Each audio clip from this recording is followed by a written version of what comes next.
Salut à tous et bienvenue pour une nouvelle vidéo sur encore une montre de chez Tokyo Flash China, Japon je veux dire. Alors je ne sais pas pourquoi ils m'ont envoyé une seconde montre, alors peut-être ont-ils envie que je détruise encore une deuxième fois mes illusions et les vôtres peut-être, en voyant une montre avec un écran qui ne, où on voit rien dessus ou ce genre de truc. Je sais pas du tout, c'est peut-être tout simplement qu'ils comprennent pas le français et qu'ils ont pas vu la vidéo, du coup je ne sais pas.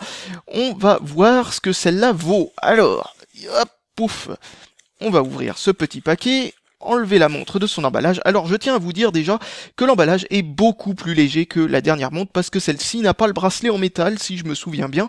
Donc on va ouvrir ce truc et j'espère que ce sera pas une déception comme l'autre fois et que comme l'autre fois aussi j'aurai un peu moins de mal à comprendre comment fonctionne le bracelet malgré que c'était un bracelet tout à fait classique. Oui je sais, j'avais un petit peu la honte quand même cette fois-ci mais bon c'est pas grave.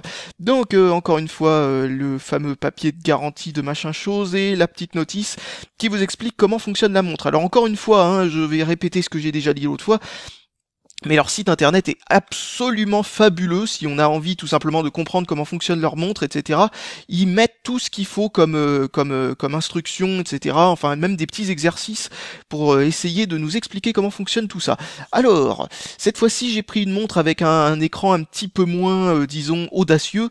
On verra ce que ça donne. Alors, voyez un petit peu le truc, là on voit ce qui se passe sur l'écran, même si je sais pas du tout si si c'est comme ça que ça fonctionne, c'est bien allumé là, parce que purée, là pour une fois on y voit bien. Là. Donc nous avons des boutons. Ouais c'est bien ça. Purée oui. Alors là franchement, cet écran là par contre, il fonctionne super ultra bien.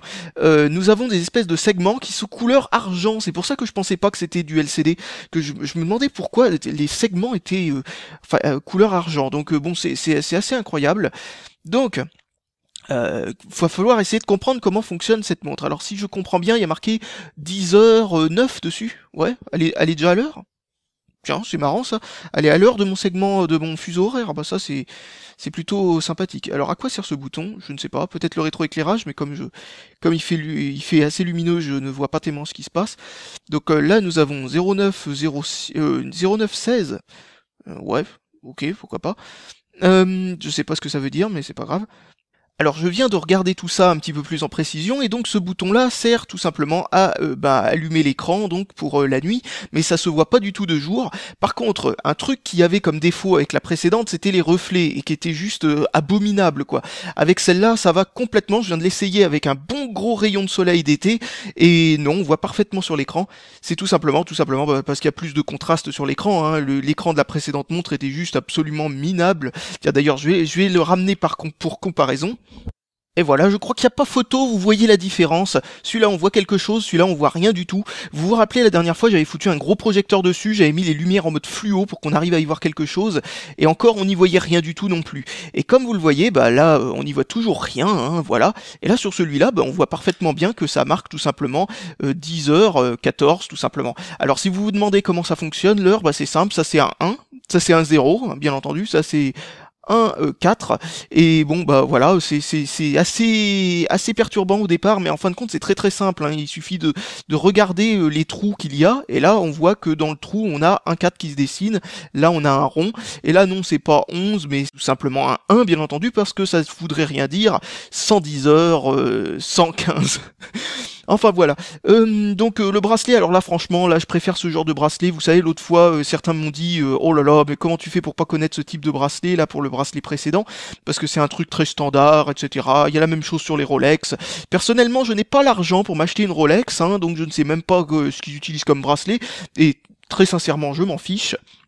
Alors à l'arrière, vous voyez qu'il y a marqué cuir véritable en anglais là, et que c'est là Kisai Stencil. Et donc, pour information, est-ce que c'est du cuir véritable ou non? J'en sais rien du tout, étant donné que personnellement, je ne suis pas habitué à de tels luxes. Alors, franchement, je ne saurais pas du tout vous dire quoi en penser, quoi. Mais bon, voilà, en tout cas, ça m'a l'air d'être un bracelet de qualité. Donc j'ai rien de spécial à dire, et en tout cas, c'est des milliards de fois moins chiant que ce type de bracelet. En plus, le problème avec ces bracelets-là, c'est que on est obligé de les faire régler chez un bijoutier, parce que sinon c'est trop l'horreur. Comme vous le voyez, celui-là se met très facilement et en plus à la bonne taille sans avoir besoin d'aller nulle part pour aller le faire bidouiller quoi. Alors, j'essaye de vous montrer le truc pour y voir dans la nuit, mais j'aurais beaucoup de mal à vous l'illustrer. Je vais essayer ça dans le noir et voir si ça fonctionne bien. Alors, je viens de tester ça, ce sera difficile à vous l'illustrer encore une fois, mais ça marche nickel, absolument nickel, on y voit super bien. Bon bah voilà, heureusement la montre précédente était une exception, parce que c'était une sacrée horreur. Surtout rétrospectivement, après avoir fait la vidéo, je me suis rendu compte petit à petit, c'était encore pire que ce que je pensais, parce que quand je l'avais testé en vidéo, la montre précédente, tout simplement j'étais en train de la découvrir, et donc il y a que à la fin de la vidéo où on se rend compte que il y avait quelques légers soucis de lisibilité, et que c'était pas à cause de mon éclairage et tout ça, hein, c'était vraiment des problèmes réels quoi. Celle-là, il y a aucun problème, même si vous voyez un petit peu le reflet de ma caméra dessus, je vous jure que si vous utilisez ça en plein soleil, en pleine nuit ou peu importe, on y voit parfaitement bien dessus, parce que les segments sont faits d'une certaine manière qui sont vraiment très très faciles à distinguer du fond, mais alors quelle que soit la circonstance quoi. Je sais pas en quoi est fait l'écran LCD, vu que comme je disais il affiche pas en noir mais il affiche en couleur argent. Je sais pas trop comment ça fonctionne ce système, je sais pas si c'est non, je sais pas du tout comment ça fonctionne. Là, franchement, personnellement, c'est une énigme technologique pour moi, parce que bon, c'est peut-être tout simplement un truc qui recouvre les segments en argent et qui se découvre. Vous voyez, ça fonctionnerait à l'inverse. Ah tiens, vous voyez ces deux petits points là, ici, là. C'est tout simplement, ça c'est le 8, ça tout simplement. Vous avez deux petits points et tout le reste est rouge, ben voilà. Bon, bien entendu, l'écran existe en différentes couleurs, etc. Là, moi j'ai choisi rouge parce que l'autre fois c'était vert, autant alterner. Là, franchement, non mais regardez-moi ça, non mais y a pas photo quoi. On n'y voit rien du tout, rien, absolument que dalle. Et même j'ai bien cliqué sur le bon endroit, oui voilà. Même en découvrant les trucs, vous voyez, on y voit à peine quoi. Là, on y voit nickel quoi. C'est franchement la différence est flagrante. Là, voilà le principe, enfin on va dire l'archétype de la montre mal foutue au niveau de son écran. Là, vraiment, c'est pour information. Je crois que ce truc-là c'est une idée qui a été suggérée par les acheteurs de Tokyo Flash.